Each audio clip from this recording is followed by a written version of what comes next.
안녕하세요. 이상화 책 읽기 2편 이슬람 바로 알기 두 번째 시간입니다. 그간 생업에 전념하느라 2부 영상 제작이 좀 늦어졌습니다. 오랜만에 인사드립니다. 때마침 이슬람 무장 테러 조직 하마스의 이스라엘 테러로 중동 땅에 전쟁이 시작되었습니다. 지난달 7일 이른 아침 음악축제 현장에서 하마스가 이스라엘 민간인들을 기습 공격한 지 한 달을 넘기고 있습니다. 그 사이 여론도 많이 바뀌었습니다. 처음에는 무차별 테러를 자행한 하마스를 규탄하는 목소리가 높더니 지금은 가자 지구에서 지상전을 벌이고 있는 이스라엘을 향한 비난이 더 커졌습니다. 여기에 유엔을 비롯한 국제기구와 몇몇 나라들이 이스라엘의 즉각적인 휴전을 촉구하고 있는 상황입니다. 이번 전쟁을 어떻게 보아야 할까요? 많은 언론과 유튜버들은 이스라엘과 팔레스타인의 이 같은 분쟁의 배경을 오래된 영토 문제나 민족 갈등으로 설명하고 있습니다. 저는 이보다는 테러를 가르치는 이슬람교의 근본적인 문제가 있다고 봅니다. 이 책을 토대로 이슬람은 왜 자꾸 유대인을 향해 또 세계를 향해 테러를 일삼는지 살펴보겠습니다. 하마스와 같은 무슬림들이 테러를 하는 이유는 한마디로 테러가 이슬람의 명령이기 때문입니다.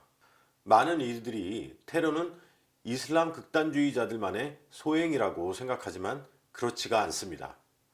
무슬림이라면 누구라도 테러리스트가 될 수 있습니다.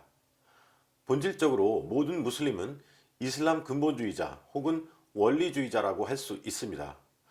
모든 무슬림은 잠재적 테러리스트가 된다는 얘기죠. 왜냐하면 이슬람교의 창시자인 무함마드와 그들의 경전인 코란이 테러를 가르치기 때문입니다. 따라서 코란에 충실한 무슬림이라면 누구라도 그들이 지하드라고 하는 성전, 곧 성스러운 전쟁, 테러를 할 수 있어야 합니다. 먼저 무함마드는 내가 알라의 메신저, 그러니까 선지자라고 말할 때까지 모든 사람들과 싸우라고 명령합니다.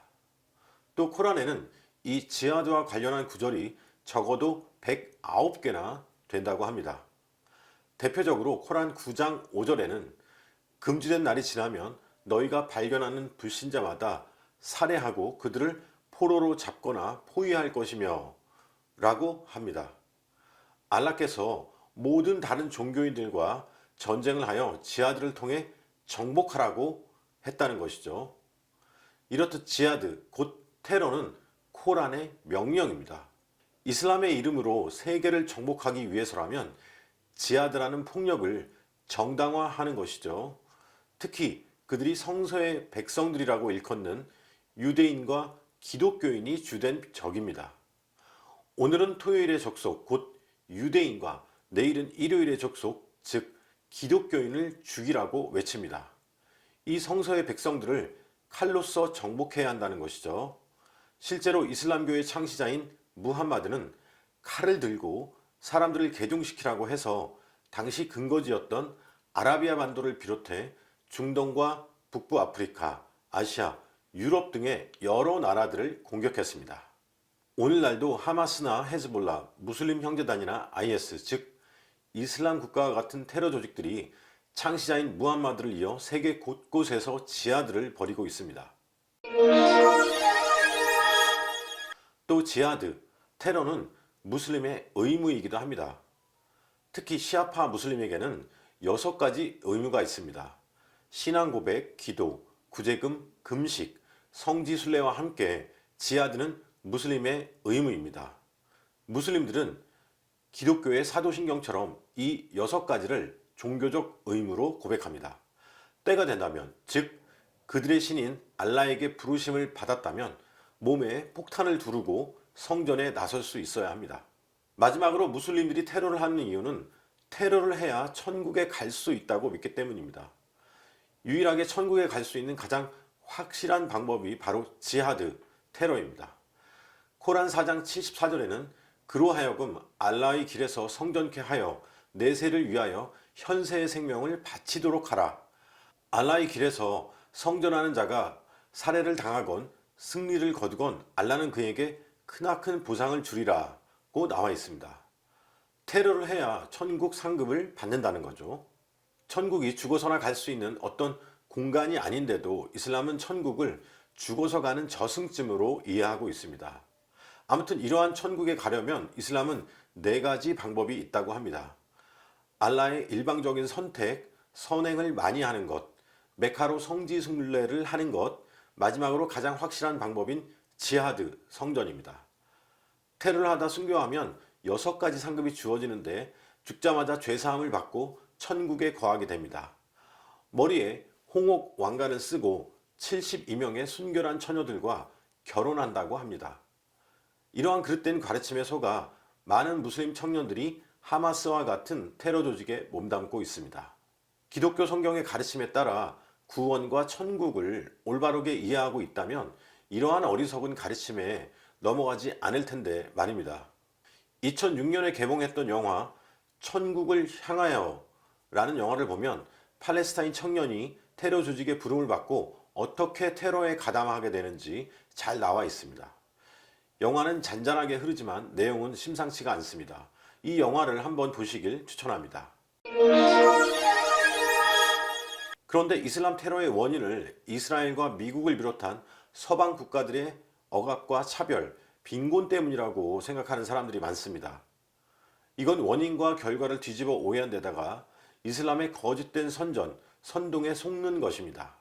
전 세계에서 이슬람을 두려워하고 싫어하는 이유는 이들이 여성을 억압하고 테러를 저지르기 때문입니다. 다시 말씀드리지만 이들이 테러를 하는 이유는 코란의 명령이자 종교적 의무이며 천국에 가는 가장 확실한 방법이기 때문입니다. 최근 하마스와의 전쟁으로 이스라엘이 국제 여론에서 궁지에 몰리는 형국입니다. 물론 이스라엘이 언제나 옳다는 것은 아닙니다. 우리의 유일한 구원자 대신 예수 그리스도를 알지 못하기는 유대인이나 무슬림이나 마찬가지로 어리석고 악합니다. 구약 성경의 일부를 차용해 그릇되게 적용하는 유대교나 이슬람은 기독교와는 전혀 다른 종교입니다. 지역적으로 지금의 예루살렘 땅을 차지하는 것이 곧 예수 그리스도의 몸된 교회의 완성을 의미하는 것도 아닙니다. 그럼에도 언론을 통해 이번 전쟁을 보면서 둘 다 잘못이라는 양비론에 빠져서는 안 되겠습니다. 음악축제적인 민간인을 목표로 기습 공격을 하고 인질로 잡아가는 것과 하마스 테러 조직과 싸우다 불가피하게 생기는 민간인 희생을 같은 무게로 보아서는 안 되겠죠. 또 TV 화면 속에 울부짖는 팔레스타인 아이들을 보면서 안타깝지만 감정에 치우쳐 테러 조직인 하마스를 두둔해서도 안 되겠습니다. 이 전쟁의 근본적인 원인을 따져보고 테러를 가르치는 이슬람을 바로 알아야 합니다. 이 전쟁을 통해서 우리는 이 세상을 세세히 통치하시는 하나님이 인류에게 무엇을 알려주길 원하시는지 보아야 할 것입니다. 공의로우신 하나님이 어떻게 일하시는지를 지켜보아야겠죠. 전쟁은 하나님께 속한 것이니까요. 테러와 전쟁으로 분쟁이 끊이지 않는 중동, 진정한 평화는 예수 그리스도의 십자가 복음에 있습니다. 이 지역에 올바른 복음이 들어가 참된 평화가 실현되길 소망합니다. 시청해 주셔서 고맙습니다. 다음 시간에 뵙겠습니다.